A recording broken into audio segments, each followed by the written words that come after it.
বন্ধুরা, জাহান্নামের শাস্তি কেমন হবে জানেন? জাহান্নাম এমন একটা ভয়াবহ স্থান যেখানে অতি তুচ্ছ শাস্তিও দুনিয়ার সবচেয়ে কঠিন কষ্টের চেয়েও ভয়ঙ্কর হবে। কোরআন ও হাদিসে জাহান্নামের শাস্তি সম্পর্কে বিস্তারিত বিবরণ এসেছে। প্রচন্ড উত্তপ্ত আগুন। আল্লাহ বলেন, জাহান্নামের আগুন খুবই ভয়ঙ্কর, তা মানুষের চামড়া ঝলসে দেবে।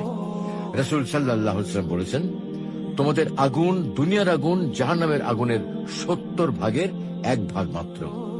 জাহান্নামীদের তৃষ্ণার্ত করে রাখা হবে, কিন্তু তাদের পান করার জন্য দেওয়া হবে খুবই গরম পানি, যা তাদের অন্ত্র নাড়িভুড়ি টুকরো টুকরো করে ফেলবে। তাদের পান করানো হবে গলে যাওয়া ধাতব পদার্থ ও পুঁজ, যা গিলে ফেলার মতো হবে না, বরং তারা চরম কষ্টের মধ্যে থাকবে। জাহান্নামীদের ক্ষুধার্ত রাখা হবে, কিন্তু তাদের খাবার দেওয়া হবে জাক্কুম গাছের ফল, যা এতই বিষাক্ত হবে যা পেটে পৌঁছানোর সঙ্গে সঙ্গে শরীরের সমস্ত অঙ্গ প্রত্যঙ্গ ছিন্ন ভিন্ন হয়ে যাবে। জাহান্নামীদের পোশাক হবে গলিত তামা ও আগুনের তৈরি।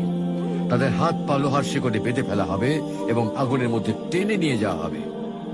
চেহারা পুড়িয়ে দেওয়া হবে। আল্লাহ বলেন, সেদিন কিছু মানুষের চেহারা আগুনে ঝলসে যাবে, তারা হবে হতাশ ও বিপর্যস্ত।